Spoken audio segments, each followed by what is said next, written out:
எல்லாரும் நல்லா welcome to சாப்பார்வைகள். இன்னைக்கு நம்ம மிளகா சட்னி எங்க அம்மா அரைக்கிற மாதிரி அம்மியில் அரைச்சிருக்கோம் ஃப்ரெண்ட்ஸ். வாங்க வீடியோக்குள்ள பார்க்கலாம் ஃப்ரெண்ட்ஸ்.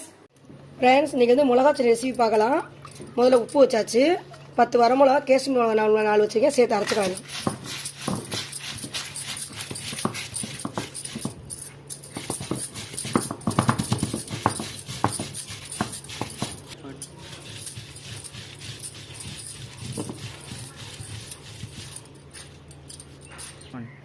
மிளகா நல்லா நைஸாக அரைச்சிட்டோம். அடுத்து தக்காளி வச்சு நசுக்கி எடுத்துக்கலாம்.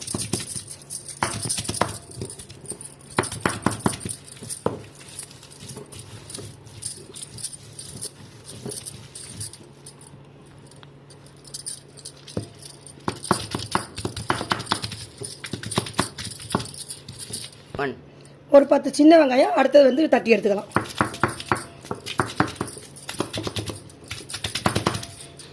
ஒன்று 2 தட்டிக்கலாம், ரொம்ப நைஸாக இருக்க வேணாம், லைட்டாக. ஃபுல்லாக எல்லாம் அரைச்சாச்சு, இந்த அளவுக்கு நைஸாக அரைச்சிட்டோம். இப்போ வந்து இதை வலிச்சு எடுத்துக்கலாம். ஃபுல்லாக வலிச்சுக்குவோம்.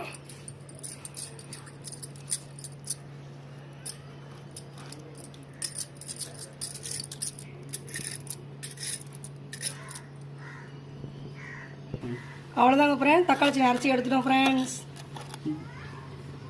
இந்த வீடியோ பிடிச்சா சப்ஸ்கிரைப் பண்ணுங்கள் ஃப்ரெண்ட்ஸ், ஷேர் பண்ணுங்கள் ஃப்ரெண்ட்ஸ். ஒரு பொண்ணான கையில் லைக்கை தட்டு விட்டு பாருங்கள் ஃப்ரெண்ட்ஸ். Bye friends.